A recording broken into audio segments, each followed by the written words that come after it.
Descargo Lewandowski, agravo no inquérito 2593 do Distrito Federal, agravante do Ministério Público, iniciado RC ou JRVC, você não está com a palavra. É o inquérito 2593, não é? Senhor presidente, aqui é um agravo regimental interposto pela Procuradoria-Geral da República contra uma decisão minha em que indeferi o compartilhamento das informações constantes deste inquérito obtidas por meio da quebra do sigilo bancário do investigado com órgãos administrativos fiscais. E trata-se de um agente político que tem foro especial perante esse Tribunal Federal, esse Supremo Tribunal Federal, e aqui, então, fundamentalmente é isso. Eu deneguei esse pedido de compartilhamento. Há várias alegações, eu estou dando meu voto no sentido de manter este meu entendimento inicial e negando provimento ao agravo. Meus argumentos são os seguintes. Eu entendo que as informações bancárias obtidas mediante quebra judicial do sigilo bancário devem permanecer adstritas ao objeto da investigação, principalmente quando estiver em cena a persecução penal, como ocorre no presente inquérito. Nessa linha, observa-se do requerimento inaugural deste inquérito, devidamente firmado pelo senhor Procurador da República, que, entre aspas, em razão de representação apresentado pelo Partido da Solidariedade, PSOL, contendo imputação de possível quebra de decoro parlamentar decorrente de supostos pagamentos de valores mensais por parte...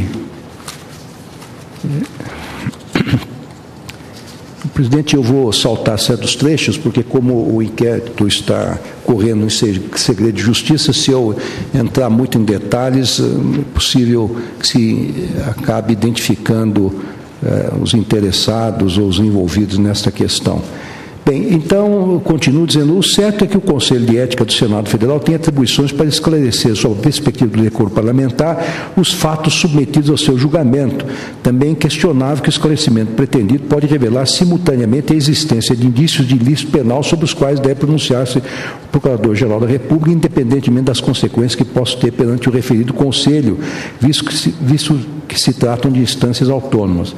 Tais conclusões da perícia levantam dúvidas sobre a autenticidade dos documentos apresentados pelo senador fulano de tal para justificar a existência de rendas próprias advindas de atividade rural para pagamento das despesas da hora investigadas. Ademais, notícias amplamente veiculadas através dos meios de comunicação do país sugerem a existência de suposto indício que o senador fulano de tal, valendo-se de intermediação de lobista, teria, enfim, feito certos pagamentos, que eu aqui discrimino ao me reportar ao pedido da Procuradoria-Geral da República. Então, continuando com minhas palavras, eu digo assim, resta fora de dúvida que a apuração de possíveis ilícitos penais tributários supostamente perpetrados pelo investigado não compõe o âmago do presente inquérito. Mais distantes ainda do objeto principal, encontram-se, por conseguinte, eventuais irregularidades fiscais despidas, num primeiro plano, do caráter de ilícito criminal. Portanto, o compartilhamento de informações bancárias do investigado para compor a instrução de procedimento administrativamente fiscal, em meu sentir, fere a cláusula constitucional do Due Process of Law, que inclusive pode redundar em nulidade de eventual crédito tributário que venha a ser constituído. Em suma, qualquer investigado, seja na órbita administrativa ou judicial, possui direito de que as provas produzidas a seu respeito aportem aos respectivos autos segundo estritamente estabelecidos os dispositivos legais aplicáveis, justamente porque tais provas ostentam o potencial de embasar uma condenação.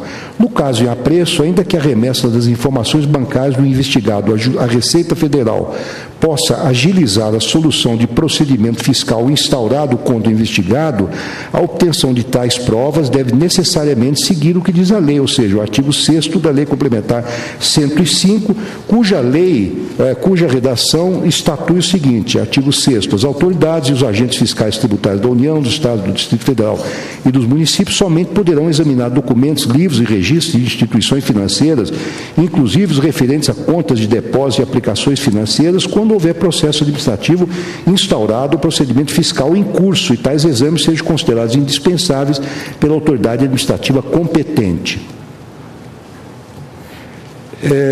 Em outras palavras, a autoridade fiscal deve elaborar no procedimento que instaura e requerer, a partir daqueles autos, se for o caso, a quebra do sigilo bancário do investigado, para que, então, as provas ali aportem de maneira legítima em consonância com o devido processo legal. Aliás, ressalto que sequer há nos presentes autos prova de que a autoridade fiscal verificou ser indispensável a quebra do sigilo em foco, medida essa expressamente estampada no texto do artigo retrotranscrito. Sexto retrotranscrito. Como poderia, então, no bojo de um inquérito, cujo objeto não é investigação de delito tributário, determinar-se o pleiteado compartilhamento sem flagrantemente respeitar o previsto no artigo 6º da Lei Complementar 105, parece-me que decisão nesse sentido estaria contribuindo para que, no futuro, pudesse ser reconhecido, ou possa ser reconhecida a nulidade do procedimento fiscal e, pior, de eventual ação penal que venha a ser iniciada por suposta prática de crime de delito tributário por parte do investigado. Assim, meu voto é no sentido de negar o compartilhamento das informações constantes desse inquérito obtidos por meio da quebra do sigilo bancário do investigado com a Receita Federal. Então, aqui, em suma, trata-se de um senador onde eu já havia previamente deferido a quebra do registro do sigilo bancário para fins de investigação específica deste inquérito, que é a apuração de eventuais, enfim, ilícitos no âmbito do Senado e no âmbito da oferta de dinheiro a terceiras pessoas com verbas aqui investigadas. Mas agora pede-se o compartilhamento destas informações assim obtidas com a Receita Federal. Eu já havia indeferido esse pedido, há agravo da PGR, e eu estou votando no sentido de negar esse provimento ao agravo. Como voto, senhor presidente? Está de acordo? Está de acordo? Então, negar o provimento, votação unânime.